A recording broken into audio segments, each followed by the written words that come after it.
Mwaramutse na mwiriwe bivanye naho muherereye bakunzi b'ikiganiro inyishu y'umuziki mu Burundi. Uno munsi tukaba tuwagize ibako ryo kuba turi kumwe n'umugwi Holy Sound Band, ariko ukabugizwe n'abaririmbyi batatu. Reka tubahereze, ariko tukaba twagize ibako ryo kuba turi kumwe na babiri. Reka tubahereze babidondore umwe wese umenye ugatukira ni sawa. Ego ni sawa. Akazina je nitwa Ndize John Paulo. Benshi bazi ku izina rya Mocking. Wewe eje wisanzwe nitwa Ntungwana Francis, benshi bazi ku izina rya Justin. Abari izina rya Justin bari banzi nko kurimba mu watu wacini bure nk'abandirimba indirimbo z'agakiza zo guhimbaza zo kutazira. Mu bisanzwe umunyamwuga misi yose yama yidondora yikora mu gahogo, sinzi ko kwikora mu gahogo abantu batakumenya. Uri Mana uri Yawe zo kutazira kandi nkubahe, ivyo nkorera birebire no vuga sinomara ibyawe, wampaye ijambo ndahema, ivyo vise vyose ndashima, umpa abana umufasha kandi ivyo mvise ntabone ndabikeshe. Rap iyo ni hip hop y'agakiza babaye ndazi ngiye muramenyereye benshi, sinzi ko abatanzi namugiye kumbona ndi cacuma kijahora citwa watu wacini, ubu nitwa Francis. Ari indirimbo nyinshi ugiye kubona ndugu yawe. Urakoze cyane. Reka duhereze nawe nyene Mocking ikore mu gahogo abariko barakurikirana kino kiganiro bamwumva. Abakozi b'Imana tugira agakiza ku rutonde guhoraho, dukorera Imana tureka uburyarya, isi irarangiye tureka urusaku, tureka ibinyoma, tureka ukwangana, Imana irabibujije.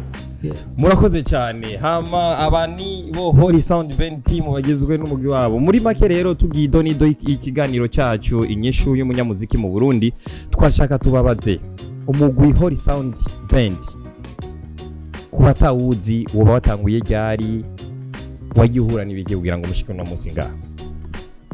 Yego, umugwi Holy Sound Band watanguye mu 2019 yenze gato mu ntango. Mu kutangura twarawutanguje bivanye n'ukuntu twari mu vyisi. Jewe nararirimba ni watu wacini, nawe yari bodyguard ahantu nyene yakora mu bintu vya night club, ariko turahuza umugambi hamwe twese tugamije mu gakiza mu gukorera Imana. Tuvuga tutireka tugume twikora mu muhogo kubera do ntabwo do yashobora kujya mu namusarike jikavyuka. Je narimba mu watu wacini bari banzi benshi za we marafiki manafiki dunina haribika, ariko ndavuga nti ibindi ko ndimo ni dusangira icimviro n'uyu Ndize John n'undi mu sister mwataje mushiki wacu mu vyimwemu yitwa Izi. Turatanguza uwo mugwi witwa Holy Sound Band, no watangura mu 2019. Ibikorwa birahari ni byinshi, ndibaza ni mugo mugomba albumeze biri. Sinzi ko nare n'undi mugiye kwitega gonguza muzobona wundi muguri kurare uyu mugura akazi. Okay, hama kubatamuzi Justin Francis ninde no kubatamuzi Mocking ninde? Reka duhere kuri Mocking. Kuri jewe Mocking n'umuntu aririmba gospel, n'umuntu akorera mu shengero rwa SDA kandi genda mu protocole buriya. Kandi n'umudirimbyi aririmba gospel, na byinshi no fise no vuga vraiment ubisanzwe turiko turakora akazi kuvuguza ubutumwa mu bantu, mu gihugu, mu bihugu kwisinzima. Nivyo nyene. Kubatamuzi Justin Francis bariko barakurikirana kino kiganiro ninde muri make? Kubatamuzi ni wa wundi nyene nababwira ni Justin aka Dunia nzima we. Yose n'amazina bahora banyita kufatira, ariko n'ubu ni imbeya zo guturuza amashetani n'amadayimoni, kuko uri muri impwemu imbizi iriruka. Ubwo rero je narandirimba muri watu wacini nitwa Justin. Ubu rero igeze n'abararizi abatazi nabo ndirimba mu ndirimbo zo gutazira, abaninjira ku rusengero rwo muri SD hajya kujya 20 kwa Pastor John, niho dusanze tukurangura umurimo w'Imana. Imana yaradushoboje turatangura igikorwa n'ubu kimeze neza, nta kwidoga. Sinzi ko ari n'ubundi muguzo zo kwitambika imbere ngo uriko uraza kugira ngo duhayanishwe n'ibikorwa byacu.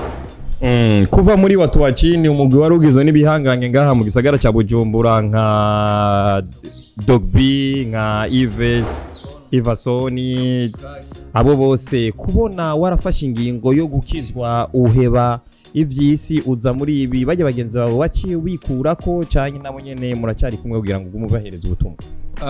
Sinabikuye ko kusa ukuntu bimeze ivyisi kubw'ubuzima muratuma umuntu aje hariya wundi akajino mugandaza ubutumwa ndiko ndashikiriza ndazi ko bazobumva. Amaherezo y'inzira ni mu nzu.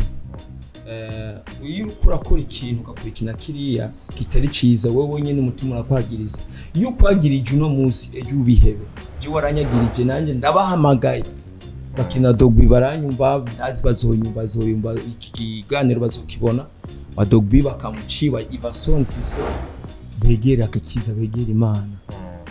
Niyo bumva uwo muhamagara bakumva umutima wibabwiye bazozuyaza ahubwo bazohite bitabira nuko navyitabiriye. Amatwa dusumira ngo kugira ngo ufate ingingo yo gukizwa uhebane n'ivyisi ngo nuko wagendana n'abakobwa benshi wonashimwe uratera inda nyinshi abana bamwe ntabo wowe ukibuka. Ya amajambo menshi abantu bavuga byinshi. Jewe cyatumye nkizwa nkaja kwa Yesu. Ni ikintu cyangendana muko je nabatijwe nkiri muto. Nubwo nakora igihe muziki ya watu wa chini turi kumwe tukarimba indirimbo z'isi. Jewe agakiza kangendamo. Muga nkumva ikintu kiguma kinkwega. Ndavuga ni kabisa ibi sino kuryama numva ikintu cyo kiramamagara. Mwamuyera niwe yamamagaye. Ndo nkubu ndi ngaha n'amavuta. Yuhora. Urakoze cyane. Hama Momo King we kugira ngo ufate decision yo gukizwa uba wihakanya abana bangaye canke n'abakobwa bangaye mwagendanye urabahemukira.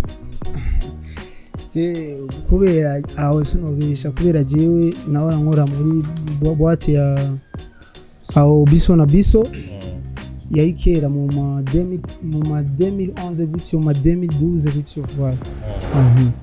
Bo ibintu byo kuvugana n'abakobwa ntabwo ari kenshi cyane kubera je nari umuntu akora akazi akunda akazi. Ariko ikintu cyanangaje ni kubera nahora nkora muri boîte mbo ajya babita pardon entrée umuntu yinjira niwo wakira abantu kabapima ibiki. Hari umukobwa twarahuye ku muryango aramukuboko arambwira nawe nturoshe navuga kubera iki. Ambwira kubera Imana iri kumwe nawe. Amaze kumiriyo jambo hajya n'abantu binjira muri boîte bagira umwuka wo kwerekwa. Reka je kubera yena n'Imana kweri vraiment ufata ingo gukizwa kubera yinje muri boîte ngiye muri boîte kumuraba sinamubonye cyafata ikintu cyo gukizwa kubera mvuga ni message Imana yashatse kunyereka yuko inyingira mu bintu byinshi. Tuvuge dufate rya jambo rimwe avuga ati ngo abayo yarabatoranije nawe uri muri wa mugwi w'abayo yatoranije bazobona ijuru. Ndimwe kabisa kandi ndabishima cyane. Hama umugwi Holy Sound Band uruka gusohora indirimbo bise Agakiza. Indirimbo Agakiza turiko turayirabira imwe ubutumwa bwiza cyane kugira ngo muronke inspiration y'ijya ndirimbo byavuye ku Kijaston. Ijya ndirimbo kuga tuyandike byavanye n'ibintu ducamo tubona twirigwamo mu bagenzi mu rusengero aho ugenda ubona ivy'ibintu biriya.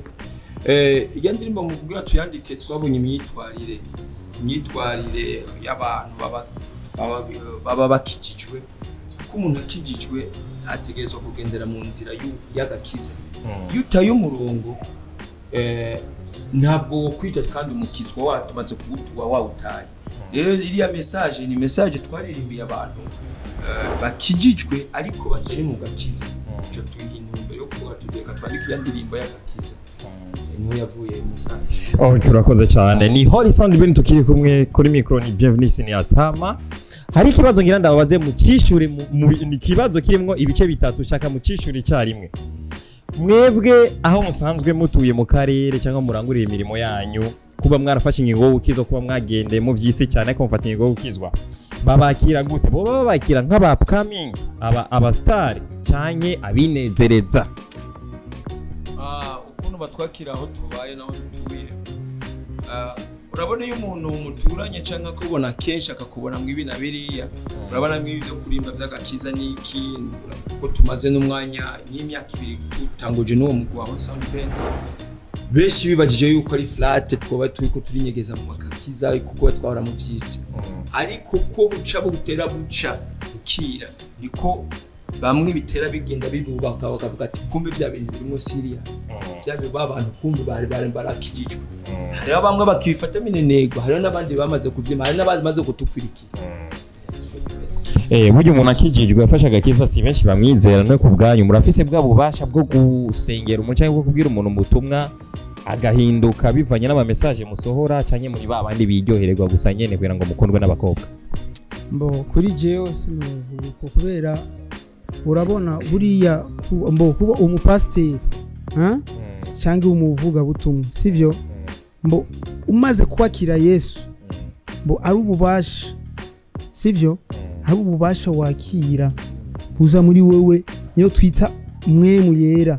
Umaze kwakira mwemu yera ari ibintu ukora, urakoze cyane, ari ibintu ukora ugatangara nawe nyine kubera mwemu yera ni wakora, ntabwo ari wowe ukora, ariko mwemu yera no gushoboza. Amen amen.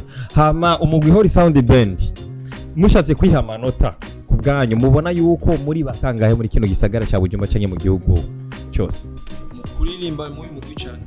Mu kuririmba ibikorwa byanyu gusa mukora. Umviriza ndakubwira cyo kintu bari cyiza, we nari kukubaza ariko mu mugwi nta wundi gusubirira. Uwo mugwi wa Holy Sound Band waje gukemura kira kibazo cy'abaririmbyi baririmba indirimbo zo guhimbaza, harimo hip hop, harimo reggaeton, harimo slow, harimo afrobeat, harimo afropop, harimo imikenyu yose imizikuzi kandi igendetse nta n'uwo wa kabiri uzobaho nta n'uwa gatatu, umwanya tugihumeka. Aba Victoria's team mu mabubazi je kubyuwanje je sindabazi. Victoria's team n'umugwi ubica bigacika ngaha mu gisagara cya Bujumbura mu kuririmba gospel indirimbo zinina hazimana cyanye aba Saint Dominique wo kuri Cathedral Shinamundi, abona murabazi cyangwa murabazi? Nobanda kubesha ngano kwinzi bari aba Pauline, ariko ndabona ko bamaze kwa pasteur. Yego ntawe, yani nimwe muri abambere muri kino gisagara cya Bujumbura. Umva nkubwire iki kiganiro naguma n'abandi bakirabe, hazoza imigwi tuja ahantu kuri tele. Okay, umugwi Holy Sound Band twaje tubabaze ikibazo cya nyuma kugira ngo murangize kuri mwebwe umuziki niki? Umuziki ni inspiration ikuvana ikakujana handi bivanye n'ukuntu uri kurawumva n'umuhindu burimwo, bivanye rero n'ubutumwa. Muziki ni ukuvana muraka kakujana mu kandi kantu, ariko rero twege twahisemo kuvuga ubutumwa. Ujya inspiration ujya muziki burya muziki wumva n'ubutumwa bwumviremo, uceze n'ubutumwa bwumva, ariko ntuceze ujya mu kaga. Kuri wo muziki niki? Umuziki buriya je kuri wanje ni don, nico gituma Holy Sound Band yaje kubwira abantu ubutumwa. Urabona buriya umuntu yumva reggae, ari umuntu yumva reggae mu byisi, ariko ijya reggae ugashira undi umudiho umeze nka reggae, ariko ukavuga ubutumwa bw'Imana. Amaze kubumva gusa. Uririmba R&B cyangwa uririmba hip hop? Ndirimba R&B, ndirimba reggaeton, hip hop, ni byinshi ndirimba uzovyumva kubera ari kindi kiko kiraza kitumuriro. Justin Francis, wewe numva ngo ni urongoye hip hop muri uwo mugwi, eske muri quartier nibakwakira nk'icyaduka cyangwa babandi nyene babanza gufata kamwe kugira ngo baje kuri microphone? Ufata nk'icyaduka ndibaza ko na Yesu yafashe nabi.